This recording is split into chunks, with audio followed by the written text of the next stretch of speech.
I go back through the lounge and down to the snack counter. Neil is back and open for business. I don't mean to look at the snacks, but I do.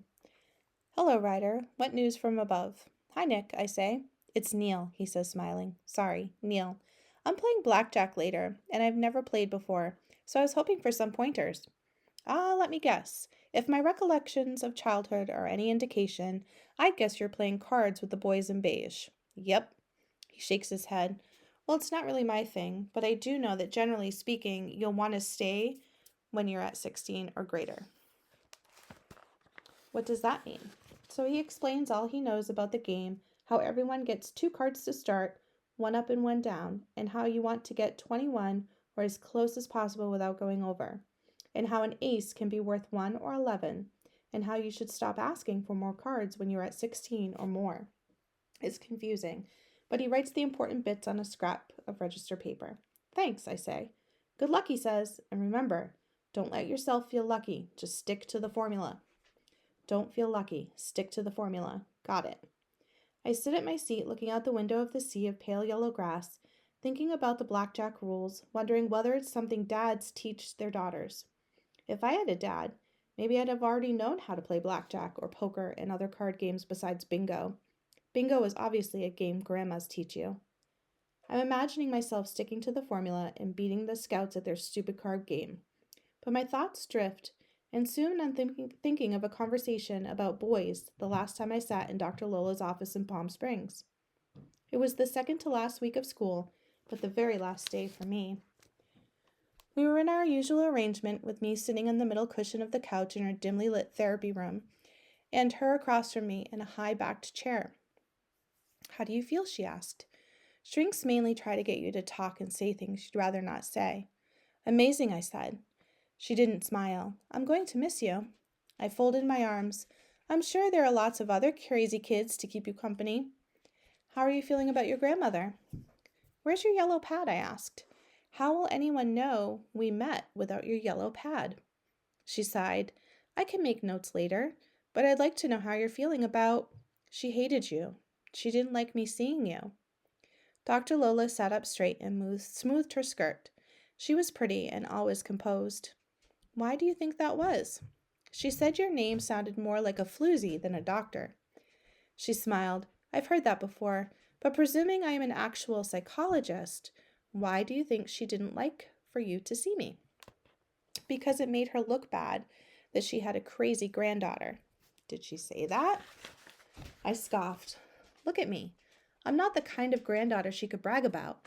I'm not an honor student. I'm not good at sports. I'm not beautiful. I'm green-haired and mopey, and I don't have any friends. She leaned forward. Okay, let's look at those statements one at a time. It's true that you're not an honor student, but why is that? Because I'm not.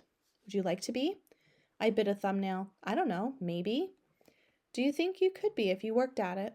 She gave me a moment to respond, but I didn't. I'll take that as a yes. Now the sports. Do you dream of carrying the team to victory? No. I don't get why people like sports or the idea of being on a team. I get that. But you're athletic. You ride a skateboard well. Until it got stolen. But I only did it to get around. And boxing? I raised my eyebrows. I can't believe you just joked about that. I don't even believe in boxing. She sat back and crossed her legs. Of course I can't condone violence, but my distaste for it in that particular instance is mitigated by the odds. There were 4 of them and 1 of you. They initiated the hostilities. And I was glad you loved yourself enough to fight back, she smiled. That's how I described it in your file. I felt pressure behind my eyes. Thank you for that. Regarding the idea that you're not beautiful, I don't think I've ever met a 12-year-old who felt beautiful, so I'll give you a free pass on that one. It's true that you're green-haired, but unless I am mistaken, that is not by genetics, but rather a choice. Correct. And a choice made in order to get back at my mom and piss off my grandma, but she didn't see well enough to notice. And in spite of how bright your green hair is and how well it sets off your light skin and freckles, I do suppose you're a bit mopey. But you are, after all, 12, and you've been through more difficult situations than most people my own age. That didn't matter to Grandma, but does it matter to you?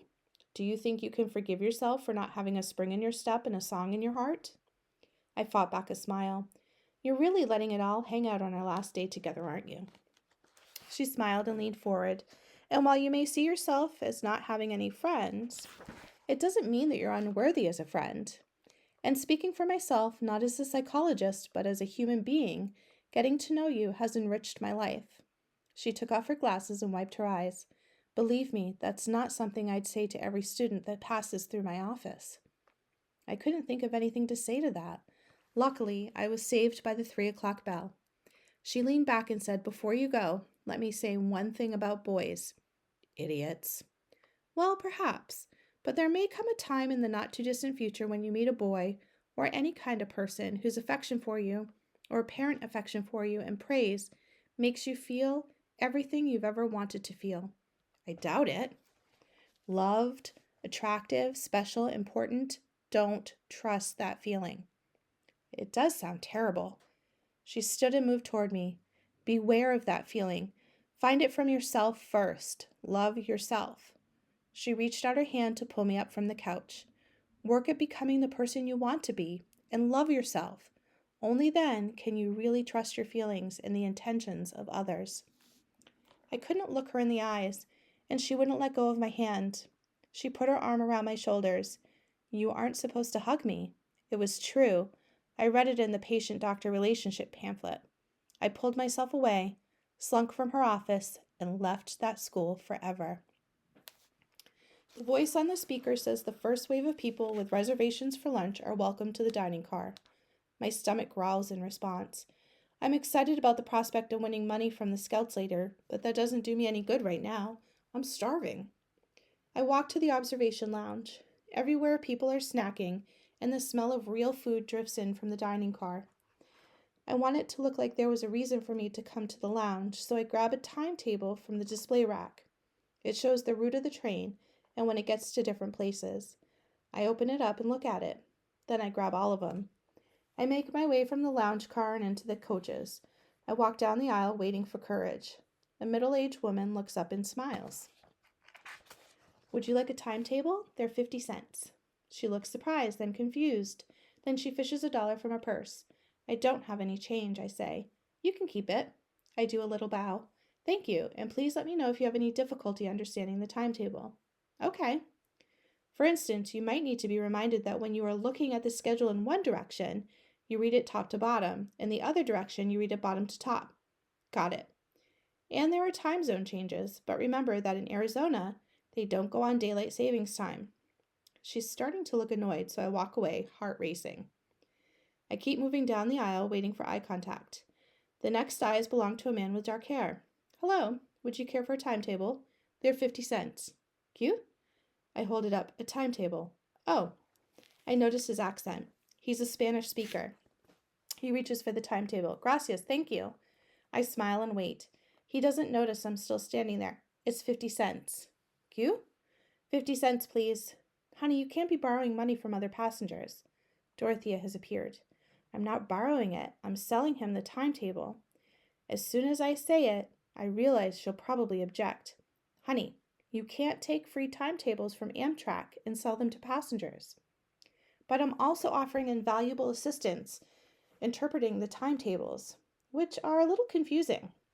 Dorothea stands with her hands on her hips. She doesn't look happy. And she can block your escape with her body if she wants to. She's hard to slip past. I change directions. Why does invaluable mean valuable? Because it sounds like it means not valuable. Honey, you need to give him his money back. He didn't give me any yet.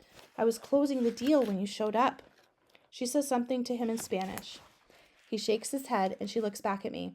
Did you take money from anyone else? I hang my head. Just one. Dorothea follows me to the woman who bought a timetable and watches while I return the $1. The woman gives me a faint smile. Dorothea isn't finished. Say you're sorry. You're not my mother. I feel bad as soon as it comes out, because she's pretty much the only mother I've ever got at this point. But she looks sad for me instead of mad at me for saying it. Sorry, I mumble. My mother would probably have asked me to say I was sorry too, if she had been around. A little later, I am stalking the observation lounge, hungry. It's impossible to make any money with Dorothea now watching my every move, and I'm getting desperate. Walking past one of the tall cardboard garbage boxes, I see part of a pretzel sort of rusting on top of a paper plate. My heart speeds up. I go downstairs and get 2 mustard packs, 5 mayonnaise packs, and a handful of napkins.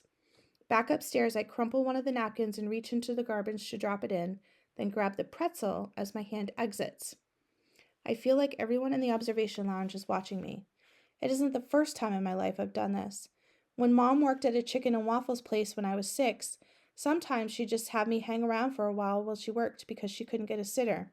And sometimes I took food off of people's plates after they left. Even though it was kind of like used food, it looked too good to resist. I hurry back to my seat. It's less than half of a soft pretzel. There are a lot of different mouths on the train, so I decide to tell myself it was someone with nice, clean teeth, like Carlos, who was eating it. But I break off the very end with the teeth marks anyway. My hands tremble as I squeeze on the mayonnaise and mustard. The pretzel isn't very soft, and the mustard makes me cough because I put too much on. It's the worst meal of my life. I crowd out the taste with a prayer I was taught in preschool. God is great, God is good, and we thank Him for our food. I eat it as quickly as possible so I can begin forgetting. But maybe my next meal will be better.